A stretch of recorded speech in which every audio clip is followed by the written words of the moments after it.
تو میں عرض کر رہا تھا کہ جب بہت زیادہ مشقت اور پریشانی ہو اور آخری انتقام کا جذبہ ہو، اس وقت معاف کرنا اور برداشت کرنا، اس سے اللہ دو چیزیں دیتا ہے، ایک بصیرت دیتا ہے، ایک دولت دیتا ہے۔ ایک بصیرت دیتا ہے جسے کشف بھی کہتے ہیں، جسے کرامت بھی کہہ سکتے ہیں، اور یہ بہت بڑا زندہ کرامت ہے کہ کسی کی دل کی آواز کو بتا دینا، کسی کی زندگی کے راز بتا دینا، کسی کی زندگی کے احوال بتا دینا، اور وہ خود بخود دل میں آتے ہیں۔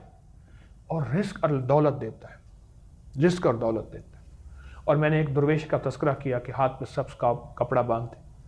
اور وصال کے بعد پتہ چلا کہ ان کو کشف ہوتا تھا، پتہ چل جاتا تھا یہ انسان ہے، یہ انسان نہیں ہے۔ اس کے مطابق انسان ہوتا تو ہاتھ ملاتے، انسان نہیں ہوتا تو کپڑے کے اوپر سے مصافحہ کرتے تھے، کیونکہ فقیر کسی سے نفرت نہیں کرتا، اور فقیر نے اپنے آپ کو ہی بچانا ہے اور اس کو تکلیف بھی نہیں دینی، اس لیے مصافحہ کرتے تھے، ہاتھ ملاتے تھے، اس کو بٹھاتے تھے۔ یہ اونچی کیفیت ہے، شاید ہر بندے کی سمجھ میں نہ آئے۔ ایک مخلص کی کال لیتے ہیں۔ السلام علیکم۔ وعلیکم السلام حکیم صاحب، میں اشرف بول رہا ہوں۔ جی آپ بات کیجئے۔ جی سر حکیم صاحب، میرے 5 سال تو میری شہبت ختم ہو گئی، بالکل مادہ بہت پتلا ہو گیا، شہبت بالکل نہیں آتی تک، میرے گھر پر خراب ہو جانتے آگے جناب۔ ٹھیک ٹھیک۔ ازدواجی زندگی کی کمزوریوں کے لیے، ازدواجی زندگی کے مسائل کے لیے، اور ازدواجی زندگی کی تلخیاں جب بڑھ جائیں، میں بس اتنے الفاظ کہوں گا، تو اس کے لیے میں ایک چھوٹا سا ٹوٹکا بتاؤں گا، اور اس ٹوٹکے کی ہسٹری کے لیے ایک چھوٹا سا واقعہ بھی ساتھ کہوں گا کہ لکھنؤ کی ایک طوائف تھی، یہ وہ دوا دیتی تھی خود۔ اس کے ساتھ ایک بہت بڑا واقعہ ہے، بس میں اس کو اتنا بھی عرض کروں گا، اور اس کی بہت بڑی تاثیر ہے، بلکہ لکھنؤ کے ایک بہت بڑے معالج تھے، حکیم تھے، مشہور ہیں، کتابوں میں اب بھی ان کا تذکرہ ہے۔ یہ میں آج سے کوئی 80-85 سال پہلے کی بات عرض کر رہا ہوں، پرانی بات عرض کر رہا ہوں، بلکہ 90 سال ہو گئے ہوں گے۔ وہ یہ دوا بنا کے بیچتے تھے، اور اس کا ٹوٹکا، اس کا نسخہ، اس کا فارمولہ کسی کو نہیں دیتے تھے۔ پھر ان کے مرنے کے بعد وہ یہ ٹوٹکا جو ہے، اس کا راز جو ہے، اس طوائف کے گھرانے سے نکلا کہ یہ تھا کیا، اور یہ 3 چیزیں تھیں، ساری بالکل مختصر سی 3 چیزیں تھیں، اور اس کا رزلٹ بہت اچھا ملا، اور میں نے اس کو بارہا آزمایا، کئی لوگوں کو دیا، اور اس کا تو میں نے نسخہ بھی دیا، آپ کو بھی دے رہا ہوں، کیونکہ جو گھریلو اور ازدواجی زندگی سے کی رعنائیوں سے محروم ہیں، کسی بیماری کی وجہ سے، عمر کی وجہ سے، یا کسی حادثے کی وجہ سے، یا کسی ٹینشن کی وجہ سے، یا زندگی کی کوئی موڑ ہے ایسا ہے کہ میاں بیوی کی ازدواجی زندگی میں سرد مہری ہے، تو ان کے لیے میں یہ ٹوٹکا دیتا ہوں، آپ ذرا غور سے سنیے گا۔ تخم ریحان، اکر کرہ اور مصری، بس تخم ریحان، اس کو تخم ریحان بھی کہتے ہیں، ریحان بھی۔ اکر کرہ ایک دوا کی جڑ ہے، اس کی اصلی ہونے کی نشانی یہ ہے، اس کو منہ میں تھوڑا سا چبائیں گے،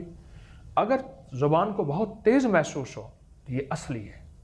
اگر تیز محسوس نہ ہو تو پھر اصلی تلاش کریں، مل جائے گا۔ تو 50 گرام اکر کرہ، 50 گرام تخم ریحان، اور 250 گرام مصری کوٹ لیں، اکر کرہ کوٹیں، تخم ریحان نہ کوٹیں۔ یہ تخم ریحان پبری، نیازبو، یہ چیز کہتے ہیں، اس کے بیج ہوتے ہیں، چمکدار کالے رنگ کے بیج ہوتے ہیں، ان کو کوٹے نہیں، اب ان کو آپس میں ملا لیں۔ اکر کرہ 50 گرام، تخم ریحان 50 گرام، اور مصری 50 گرام۔ اب اس کا ایک بڑا چمچ صبح شام دودھ کے ہمراہ یا مجبوراً پانی کے ہمراہ لیجیے،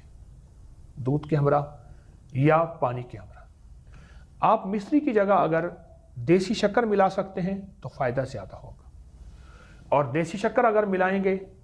تو شوگر کے مریضوں کو نقصان نہیں ہوتا۔ اب یہ نسخہ استعمال کیجیے، اور یہی نسخہ میں لکھنؤ کا آپ کو ریفرنس دیا ایک، اور وہ وہاں سے یہی نسخہ ملا، یہی فارمولہ ملا، اور یہ اعصاب کے لیے، پٹھوں کے لیے، اور ازدواجی زندگی کی طاقت اور قوت کے لیے، اس کے لیے بہت اچھا نسخہ ہے اور ہر بندہ اس کو بنا سکتا ہے، بنانے میں آسان، استعمال کرنے میں آسان، اور قیمت میں بہت کم، لیکن فائدہ بہت زیادہ اور بہت زیادہ۔ اور ایک اور چیز عرض کروں گا، آلو میتھی یا آلو میتھے سبز، اس کی بھجیا، اس کا سالن، اس کی ترکاری ہم کھاتے ہیں، اس میں آلو کم ہو، میتھی یا میتھے زیادہ ہو، اور اس کو جو ہے اگر ہم بطور سالن استعمال کریں، یہ بے اولادوں کے لیے بھی بہت زبردست چیز ہے، جن کی سپرم، جنہیں عام طور پہ ہم دیسی زبان میں جراثیم کمزور ہیں، اولاد نہیں ہو سکتی، اور قوت اور طاقت کے لیے بھی بہت زبردست چیز ہے یہ نسخہ۔ اس کو سالن کو چمچ سے کھائیں اور کھانے کے طور پہ کھائیں، یا روٹی سے بھی کھا سکتے ہیں، لیکن روٹی زیادہ کم ہو اور یہ سالن زیادہ ہو۔ یہ ٹوٹکا بہت زبردست ہے، اور وہ میں نے نسخہ بتایا آپ کو، جو کہ بہت آسان اور بہت سستا ہے، آپ ضرور استعمال کریں گے، انشاءاللہ فائدہ ہوگا۔ اگر آپ چاہتے ہیں کہ دو دولتیں آپ کو ملیں، دو دولتیں ملیں، پاکستان کا ایک بہت بڑا گروپ ہے دولت کے اعتبار سے، بہت بڑا، اس کے مالک میرے پاس بیٹھے تھے، مجھ سے کہنے لگے کہ میرے دادا ٹاٹا کے پاس، ٹاٹا اور برلا یہ انڈیا کے دو بڑے گروپ ہیں، جو ٹاٹا کے مالک تھے ان کے پاس میرے والد منشی ہوتے، میرے دادا منشی ہوتے تھے،